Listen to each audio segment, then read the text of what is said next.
don't like being in here at night by myself.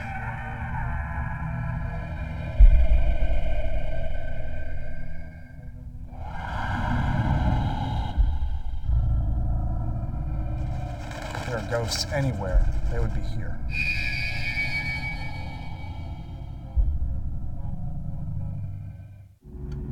Prisons and jails built in America in the 17 and 1800s were gruesome reminders that crime did not pay. In a time when deplorable living conditions walked hand in hand with death and personal tragedy, these institutions of punishment were truly terrifying places that assuredly left deep psychic fissures in this world and the next. The Eastern State Penitentiary in Philadelphia, Pennsylvania, was just such a place.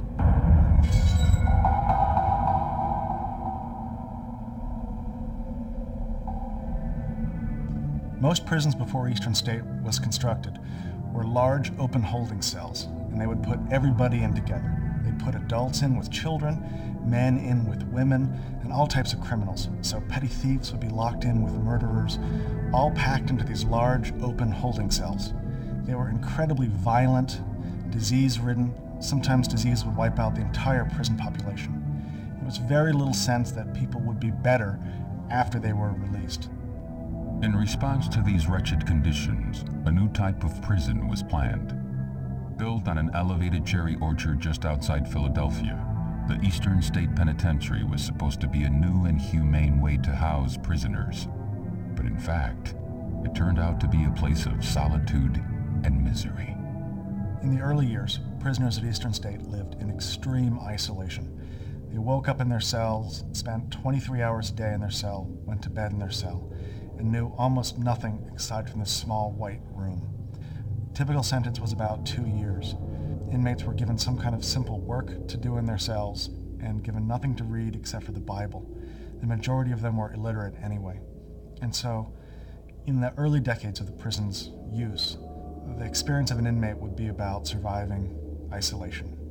Day in, day out, for years at a time with almost no human contact. Spending years in strict isolation can drive a person insane. Prisoners were housed in small individual cells with no windows and shortened doorways, specifically designed to humiliate an inmate. The only light source in the room came from a single hole cut in the ceiling of the cell called the Eye of God. The prison cells at Eastern State were designed like small chapels. They have a high arched ceiling and blank white walls, and the only light comes in from above, and they call it the Eye of God. And so when you're in there, you look up and all you see is this little circle of daylight looking down, and it does look a little bit like an eye. And it's meant to create the impression that you're always being watched, and that even though there's no windows in the room, God is looking down at you through this little point, this little eye above. It's spooky. The key to the success of Eastern State Penitentiary was the complete isolation of its inmate population. As a matter of practice, prisoners were hooded whenever they were outside their cells. Cells were built with soundproof walls in order to keep the prisoners from fraternizing with each other. For all essential purposes, the inmates were cut off from the outside world, forbidden to see another prisoner for the entire duration of their sentence.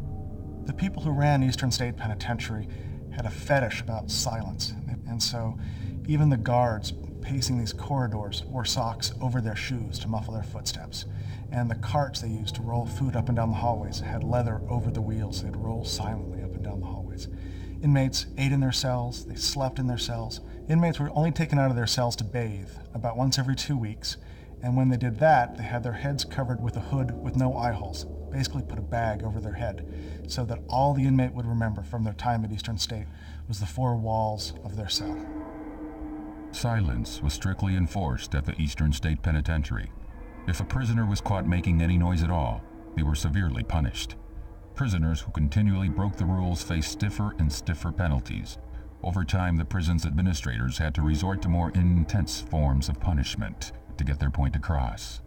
Punishments for repeat offenders included the straitjacket, the iron gag, and a particularly hideous contraption called the mat chair. Most prisons at the time were extremely violent, and inmates who came into Eastern State could expect at first they'd be treated very well. But if inmates committed infractions of the rules at Eastern State, they'd be treated the way they'd be treated at any other prison in the early 1800s, which was with extreme force. Sometimes they would take inmates out into their exercise yards, hang them by their wrists from chains, strip them naked, and douse them with water in the wintertime. There was accounts of one inmate having ice hanging from his beard while he hung naked out in the exercise yards. There was even an inmate named Matthias Macumsey who was consistently making noise, and they couldn't get him to stop, and they put him in a device they called the iron gag. It held his hands behind his back, and a bar went up and into his mouth and put a metal rod against his tongue to keep him quiet. And he struggled against it, and his tongue swelled, and he choked to death. There was an investigation. They looked into it and decided that he'd asked for it. He had it coming. This was typical for the way prisons were run at the time. Life was cheap in the early 1800s. If a prisoner survived solitary confinement and had the physical strength to conquer the prison's many torture devices, he had one more demon to defeat, that being disease. The prison's poorly designed heating, plumbing, and ventilation systems worked together to spread the putrid odor of human waste to every nook and cranny of the building. These unsanitary conditions caused outbreaks of illness that ravaged both the inmate population and the guards assigned to maintain order in the prison. Without a doubt, serving time at the Eastern State Penitentiary was a mind-numbing experience. There were many documented instances where prisoners went insane because they could not handle the isolated conditions that were the mainstay of the prison. The Pennsylvania system of punishment at the Eastern State Penitentiary was finally abandoned as it produced very few reformed prisoners. For over 150 years, the Eastern State Penitentiary housed murderers, gangsters, and the criminally insane. Al Capone, America's most notorious gangster, was sentenced to 1 year at the Eastern State Penitentiary in 1929. By far the most famous of our alumni is Al Capone. A lot of people don't realize that the first time that Capone was in prison was in Philadelphia. He was traveling from Atlantic City back to his home in Chicago, and Philadelphia police stopped him while he was in town and searched him and found that Capone was carrying a .38 caliber revolver, and it was loaded. The courts in Philadelphia wanted to make an example out of this famous Chicago gangster, and so they gave him the maximum sentence, which was 1 year in prison. Ironically, though, they sent him up here to Eastern State Penitentiary, and while the courts were trying to be harsh with Capone, the Department of Corrections was extremely generous. And so while he lived here, Capone had oriental rugs and oil paintings on the wall of his cell, and he had a cabinet-style radio, which would be fairly high-tech, like having a DVD player now. We've never known why he got such special treatment while he was here. He might have bribed the warden. It might have just been that he was a celebrity. In 1956, cell block number 15, also known as Death Row, was constructed at the Eastern State Penitentiary, one of the last buildings added to the prison complex. Cell Block 15, otherwise known as Death Row, was a two-story building that housed the worst examples of humanity. Cell Block 15 was the last cell block added into the Eastern State Penitentiary complex, and it's where they housed the most violent and disruptive inmates in the Pennsylvania system. It's the only cell block that had the modern electronic door locks where they could open and close cells by pushing buttons, which kept the guards distanced from the inmates. They were scared of these guys. Many inmates spent the last weeks, days, hours of their life inside of cell block 15, and on the day of their execution, they'd be shipped out to a different institution to die in Pennsylvania's electric chair. By the 1960s, the march of time had been particularly unforgiving to the old prison. The Eastern State Penitentiary was considered out of date and in a state of miserable disrepair, and in 1971, the Commonwealth of Pennsylvania officially closed the doors of the historic Eastern State Penitentiary.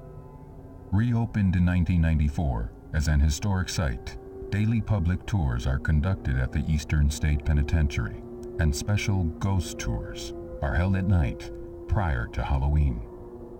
No better place could be found to host a ghost tour. In fact, many visitors come to the prison in the hopes of having a supernatural encounter with one of its many spirits. The prison's fortress-like atmosphere, crumbling cell blocks, and water-stained ceilings most certainly lends itself to the perception that the place could be haunted. I think there's a couple different reasons that Eastern State is so haunted. First is the stone construction. A lot of old buildings, especially public works buildings, were made out of stone. And a lot of paranormal researchers have proven that certain types of stone seem to magnify or collect psychic or spirit energy, and that would explain why a lot of castles in Europe are reported to be haunted. Just the untimely demise of so many people and so many horrific experiences of the different prisoners there really have embedded themselves into the very foundations of the prison. And it's like a giant tape recorder that replays these horrific experiences over and over and over again, and probably will never end with the amount of torture and torment that's taken place there. But for those lucky or unlucky few who have experienced something not of this world inside the prison, paranormal ambience definitely does not account for all the things they have encountered there. In September 2001, members of the Philadelphia Ghost Hunters Alliance conducted an investigation at various locations within the main part of the prison. Armed with night vision scopes, digital recorders, and photographic equipment, investigators set out to find evidence that ghosts exist at the Eastern State Penitentiary. Their investigation really focused on cell blocks 5 and 6. Members, initially when they arrived, reported seeing a figure step out of a cell, and it caught one of the members' attention, and they went and investigated further, and as the investigator approached, the figure stepped back in the cell. And when the investigator arrived, they found that the cell was empty. The Philadelphia Ghost Hunters Alliance basically determined after their investigation that the prison really could be haunted based on all the numerous experiences that they dealt with on that particular evening. According to various paranormal researchers, there are several areas in the Eastern State Penitentiary that appear to magnify the spirit energy trapped within its walls. Guards and visitors over the years reported hearing disembodied voices and screams and wails and cries that just seemed to emanate from the deepest bowels of the prison, where no person could actually get to. Ghostly encounters are not limited to the prison building alone. The ghost of a prison guard has been observed numerous times in one of the prison's guard towers. What did the guard witness in the courtyard that tethers his spirit to the prison even in death? No one knows for sure. One of the towers, a guard is seen to keep watch on an empty prison. Why a prison guard would want to be there after they've passed on to the other side, I don't know. But who knows the horrors that this particular guard has seen during his time at the prison. And he's still said to keep watch from his guard tower, watch the inner courtyard of the prison. Probably one of the eeriest stories told about the old deteriorating landmark centers around the terrifying experience of a locksmith who was called into work on several locks inside the prison. When the prison became a historical location, they started doing ghost tours right before Halloween. And a locksmith was called in to work on a couple of the older locks just to facilitate the tour. As the gentleman was working on the locks, he looked down the hall and he saw a person standing there watching him. He had that feeling that somebody or something was watching him. And as he looked at this figure, he noticed that it started to kind of fade. It was solid as you or I, and then it would just kind of turn into like a smoke or just a kind of an outline of a person. And as he watched, he noticed that this smoke started to move down the hall towards him. And he sat there in kind of a stunned silence watching this smoke just kind of creep down the hall, and right before it reached him, it shot up into the ceiling. The locksmith looked up, kind of expecting probably to see an apparition or what have you, or at least to see where the smoke had gone. And instead he saw numerous glowing cat eyes that were looking down at him, blinking. And in a maniacal voice, he heard the words, "We're watching you." Others have reported seeing human shadows disappearing into walls of solid stone, while others have encountered a vaguely humanoid specter which is said to exude a profound loathing from somewhere inside its wisp-like form. Other volunteers working in the 6th block have reported seeing ghostly figures darting back and forth across corridors and disappearing into rooms. In each instance, no one has been able to identify the source of the strange noises or the wraith-like visitors. Without a doubt, the Eastern State Penitentiary is haunted. There were evil men placed in this prison to keep them away from humanity, and that evil still exists there today. Only now it's just waiting in the shadows, waiting for that unsuspecting visitor to get too close, to finally make or exact its revenge. We've always heard that Eastern State is haunted, and it's hard not to walk around here and feel that people just left, or that there's something happening behind you. But then you look around, you see the way the building's deteriorating, and it's this lost world of just crumbling walls and the skylights throwing the light down, or moonlight at night. And it's very, very spooky. You have to believe that if there are ghosts anywhere, they would be here, because there were so many thousands and thousands of people who lived out the end of their life in this building, trying to get out and not able to do it. The numerous paranormal events encountered by visitors and staff, coupled with the documented incidents reported by ghost investigators at the Eastern State Penitentiary, are proof that sometimes, when a prison is abandoned, the spirits of the men and women who died there linger behind. What lurks in the shadows behind the walls of the old Eastern State Penitentiary? No one knows for sure, but one irrefutable fact seems to go unquestioned. When the prison is silent, and the only noise that can be heard is the howl of the wind through the halls or the groan of a cell door moving by itself, the prison's horrible past creeps out and mingles with the present. Eastern State Penitentiary is just a difficult place to be at night. It's creepy, and we generally keep out of here after sunset.